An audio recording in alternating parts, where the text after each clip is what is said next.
cuando mi padre me empujó contra la puerta de la casa familiar en el barrio de Salamanca, con los ojos inyectados en una rabia que no era solo suya. «Fuera de aquí, bastardo», gritó, mientras mi madre, con las manos temblorosas, sostenía el teléfono como si llamara a la policía para confirmar mi exilio. A los 17 años, sin un céntimo, con solo una mochila raída y el eco de sus insultos, crucé el umbral sabiendo que no era el fin de mi vida, sino el comienzo de su ruina. El viento cortante de la sierra madrileña azotaba mi rostro mientras caminaba por las calles empedradas del barrio, con el corazón latiendo como un tambor de guerra. Madrid, esa bestia de hormigón y luces que devora a los débiles, se erguía ante mí como un juez indiferente. ¿Por qué? Porque había descubierto el secreto que mi familia guardaba bajo alfombras persas y cuentas bancarias opacas. Mi padre, el respetado notario Antonio Ruiz, no era el hombre íntegro que fingía ser. Había falsificado documentos para desviar fondos de la herencia de mi abuela, dejando a mi madre en la ruina emocional y a mí, el hijo ilegítimo que nunca quiso reconocer, como el chivo expiatorio perfecto. Aquella noche, horas antes del portazo, había irrumpido en su estudio con una carpeta amarillenta en las manos. Papeles robados de su escritorio, transferencias a cuentas offshore en las Islas Caimán, firmas falsificadas con el nombre de mi abuela muerta. «Padre, ¿qué es esto?», le pregunté, mi voz un hilo tembloroso en el silencio de la medianoche. Él se giró lentamente, su rostro cerúleo bajo la luz de la lámpara de cristal, y por un instante vi el pánico en sus ojos, un destello de la debilidad que siempre ocultaba tras su corbata de seda. Pero el pánico se transformó en furia. «Mientes. Esto es una calumnia», rugió, arrancándome los papeles de las manos. Mi madre, alertada por los gritos, entró como un espectro, su bata de noche ondeando como una bandera de rendición. «¿Qué pasa? ¿Antonio? ¿Es verdad?», susurró, pero él la silenció con una mirada que cortaba como un cuchillo. No hubo diálogo, solo expulsión. Me echaron como a un perro callejero, con amenazas de denunciarme por robo si volvía a acercarme. Afuera, la nieve ligera caía sobre el asfalto, y yo, con los puños apretados hasta sangrar, juré en silencio, no les rogaría piedad. La ley española, esa diosa caprichosa de códigos y jurisprudencia, ya me había dado lo que ellos negaban, mi derecho a la herencia, inscrito en el registro civil desde mi nacimiento, aunque ellos lo ignoraran. Pero la venganza no sería un papel sellado, sería un veneno lento, administrado con precisión quirúrgica. Los primeros días fueron un infierno de supervivencia. Dormí en portales del Metro de Sol, robando migajas de pan de las panaderías al amanecer. Madrid, con su pulso acelerado de ejecutivos y turistas, me escupía a la cara su indiferencia. Encontré refugio en un albergue para jóvenes en Lavapiés, un laberinto de calles donde los inmigrantes y los marginados tejían redes de solidaridad frágil. Allí conocí a Elena, una andaluza de ojos fieros y cicatrices en las muñecas, que trabajaba de camarera en un bar de tapas. «La familia es una ilusión, chico», me dijo una noche, mientras compartíamos un plato de callos recalentados. La mía me vendió por una dosis. «Tú al menos tienes fuego en los ojos». Elena se convirtió en mi ancla, en la primera persona que me vio no como un despojo, sino como un superviviente con colmillos. Con 17 años, el mundo laboral era un campo minado. Mentí en mi currículum, inflé mi edad, y conseguí un puesto de repartidor en una mensajería ciclista. Pedaleaba horas bajo la lluvia torrencial, entregando paquetes a los ricos del ensanche, esos que vivían en áticos con vistas a la Cibeles.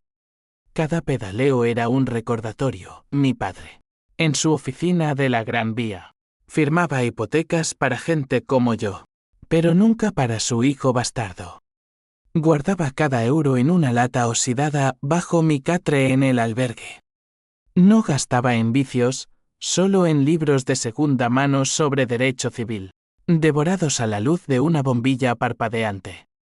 La ley era mi arma secreta, un laberinto de artículos que prometía justicia si uno sabía navegarlo.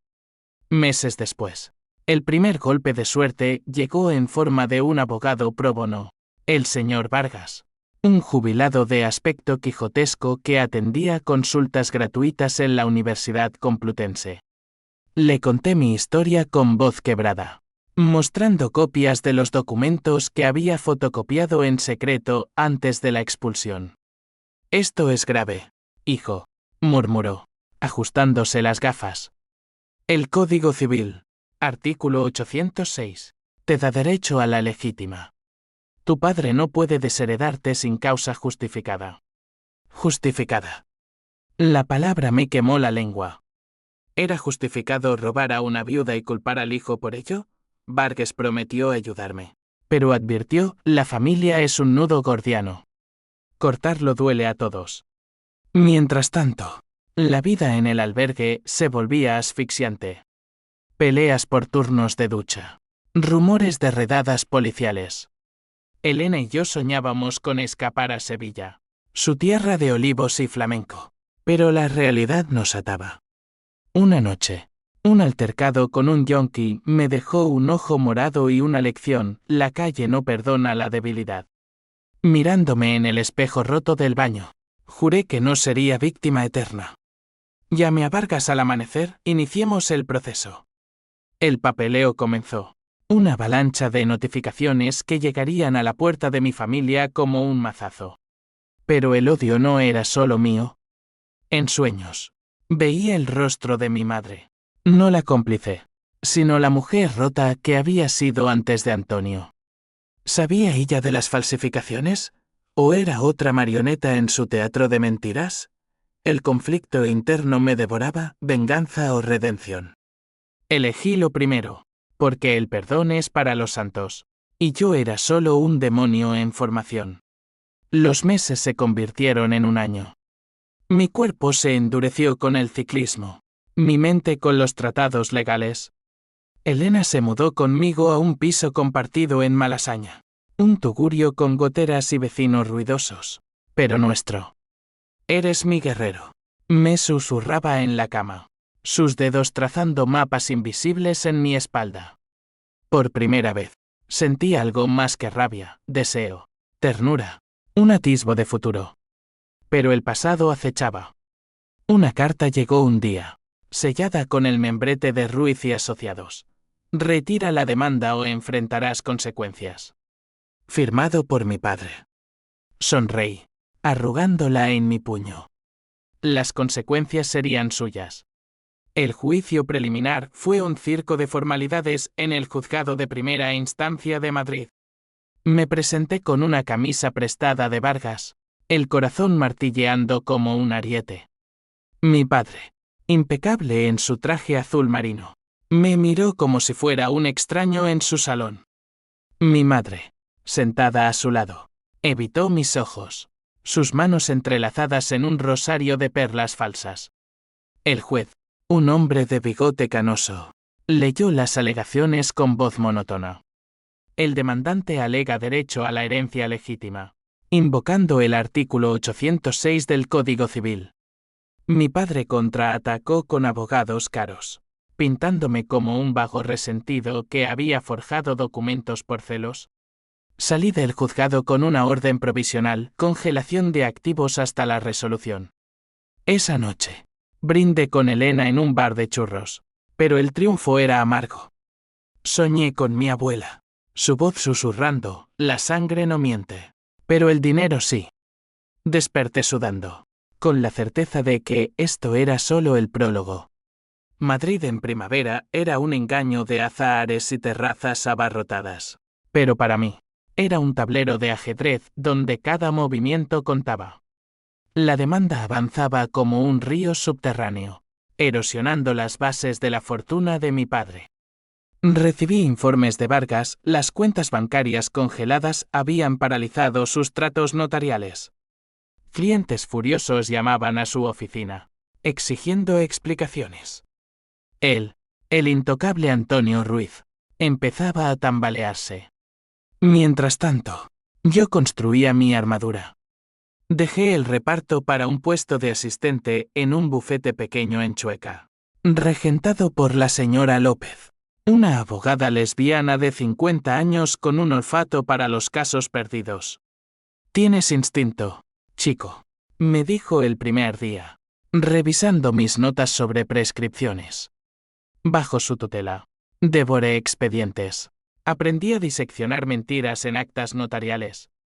Elena prosperaba como barista en un café hipster, ahorrando para un viaje que nunca llegaba. Nuestra relación era un bálsamo, pero teñida de sombras. Yo llegaba tarde, obsesionado con el caso, y ella me reprochaba mi ausencia con lágrimas que no derramaba. El primer contacto con mi pasado llegó inesperado. Una tarde, al salir del bufete, una figura se interpuso en mi camino, mi hermana menor, Carmen, de 15 años, con el uniforme del instituto arrugado y los ojos hinchados. «Por favor, vuelve», suplicó, aferrándose a mi brazo. «Papá está loco. Mamá no come. Todo por ti». Su voz era un puñal, recordándome la infancia compartida, veranos en la sierra de Guadarrama, donde jugábamos a ser exploradores en los pinares. Carmen, la inocente, no sabía de las falsificaciones. Para ella, yo era el hermano mayor que desapareció como humo. La llevé a un banco en el Retiro, bajo los plátanos centenarios. «No es por mí, Car», le dije, mi voz ronca. «Es por lo que él hizo. Robó a la abuela, y ahora paga». Ella negó con la cabeza, lágrimas surcando sus mejillas. «Tú eres el ladrón en su cabeza. Dice que falsificaste todo para vengarte de ser. Ya sabes, el hijo de la amante». El golpe fue visceral. Mi madre no era mi madre biológica, eso lo sabía desde los 12, cuando encontré una carta en el ático. Mi verdadera madre, una secretaria de mi padre, había muerto en un accidente de coche, dejándome como un paquete no deseado. Pero Carmen, ella era sangre pura, y su dolor me hacía cuestionar mi cruzada. Esa noche, discutí con Elena. «Estás destruyendo a una niña inocente», gritó ella, lanzando un cojín contra la pared. «La venganza te come vivo». Me marché al balcón, fumando un cigarrillo robado, mirando las luces de la Gran Vía como estrellas caídas. Tenía razón, pero el rencor era un fuego que no se apagaba. Al día siguiente, ignoré la llamada de Carmen y me sumergí en el trabajo. López me ascendió a pasante, y con eso vino el primer cheque decente. Compré un traje barato, me corté el pelo. Empezaba a parecer un hombre, no un chico roto. Pero las sombras se alargaban. Recibí una visita en el bufete, un detective privado, contratado por mi padre, con fotos mías en el albergue, con Elena, incluso una de nosotros besándonos en un parque. «Señor Ruiz quiere hablar». «En privado». Rechacé, pero el miedo se instaló como un huésped no invitado. ¿Hasta dónde llegaría? ¿Sabotearía mi carrera, Elena? Al enterarse, me abrazó con fuerza. «No te tocará. Somos más fuertes». Hicimos el amor esa noche con urgencia, como si el mundo acabara al alba. El juicio se acercaba, y con él, los testimonios. Vargas preparó mi declaración, cronología precisa de la expulsión, copias de los documentos, testigos del albergue para corroborar mi versión. Pero el twist vino de lo inesperado. Una mañana, López me llamó a su despacho. «Tenemos un problema. Alguien filtró tu expediente al periódico». El ABC publicaba un artículo, «Hijo ilegítimo acusa a notario de fraude familiar». Mi foto, borrosa pero reconocible, al lado de la de mi padre, con titulares sensacionalistas. El escándalo estalló. Llamadas anónimas. Miradas en la calle. Madrid, chismosa como una vecina de Portal. Devoraba la carnaza. Mi padre contraatacó en una rueda de prensa improvisada. Es una campaña de difamación por un resentido. Mi madre, a su lado, pálida como un fantasma, murmuró: solo queremos paz familiar. Paz. La palabra me revolvió el estómago. Llamé a Carmen esa noche, no contestó. Elena me encontró llorando en el baño. Es hora de parar, dijo. Pero yo sabía que no. El artículo había traído aliados. Un periodista freelance, Mateo, contactó conmigo. Sé de las Cayman. Tu padre lavó dinero de constructoras corruptas en los 2000. Nuevo hilo en la madeja. La venganza se ramificaba. Y yo, el titiritero involuntario, tiraba de los hilos. Los días previos al juicio fueron un torbellino. Ensayé mi testimonio frente al espejo, practicando la calma que no sentía.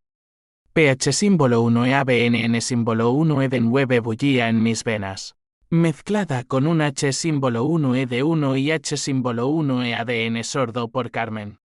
Elena y yo nos distanciamos, sus turnos nocturnos, mis obsesiones diurnas. Una noche, sola en la cama, encontró una nota mía: lo siento, pero debo terminarlo. Al amanecer. Discutimos hasta el amanecer. Eres un monstruo, gritó. No, soy justicia, respondí, y salí dando un portazo. El tribunal bullía de reporteros. Me senté en el banquillo, el aire cargado de colonia cara y sudor nervioso. Mi padre, testigo primero, juró sobre la Biblia con voz firme: mi hijo es un mentiroso patológico.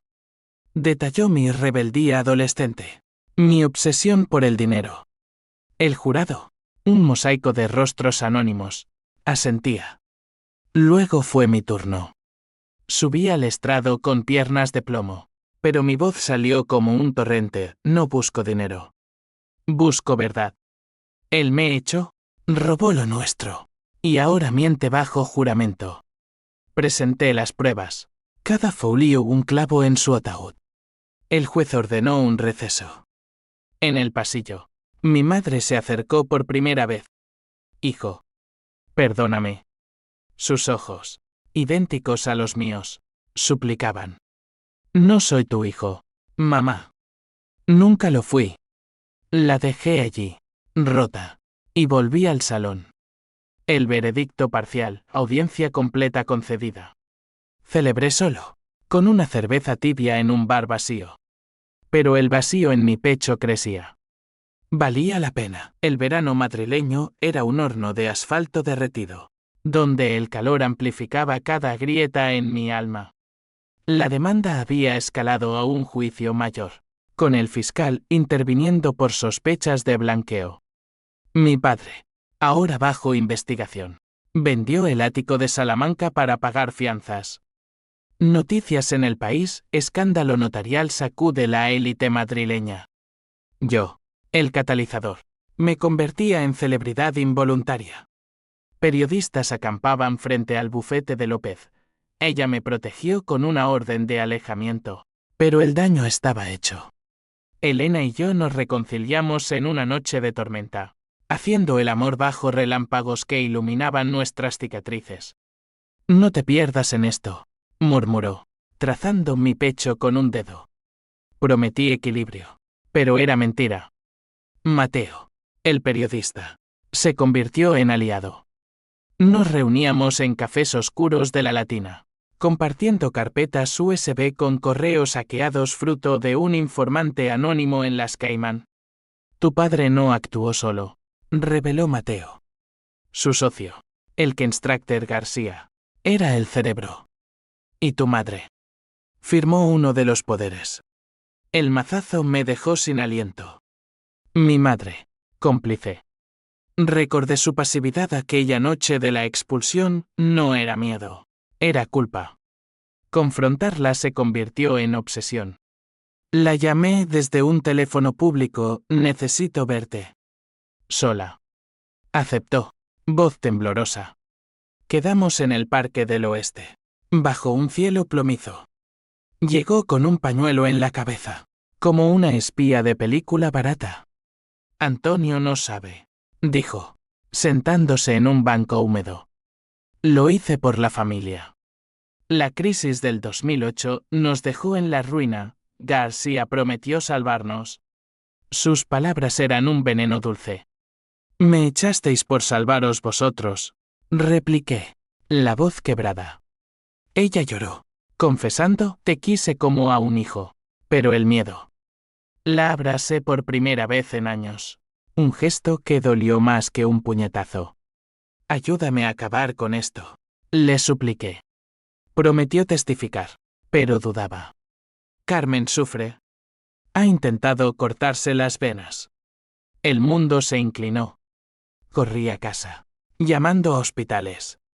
Falso positivo, pero el miedo perduró. En el bufete, López me advirtió, esto es más que herencia, es un caso penal. Si ganas, destruyes vidas. Asentí, pero el dilema me carcomía. Noches en vela, caminando por la Puerta del Sol, donde los turistas reían ajenos a mi tormenta. Carmen me escribió un SMS, te odio. 2 palabras que pesaban como yunques. Respondí, lo siento, pequeña. Pronto acaba. El clímax se gestaba en audiencias intermedias. Mi padre, demacrado, testificó de nuevo, negando todo. Pero Mateo filtró un audio, conversación grabada con García, admitiendo el fraude. El tribunal estalló en murmullos. El juez ordenó detención provisional para mi padre. Lo vi esposado, su mirada clavada en mí como una daga. Odio puro. Maldito seas. Siseo al pasar. Mi triunfo era ceniza. Elena me apoyó en la crisis posterior. Nos mudamos a un piso mejor en Chamberí, financiado por mi sueldo. Hicimos planes, un viaje a Granada, quizás adoptar un perro. Pero el rencor latía. Mi madre testificó al fin. Voz en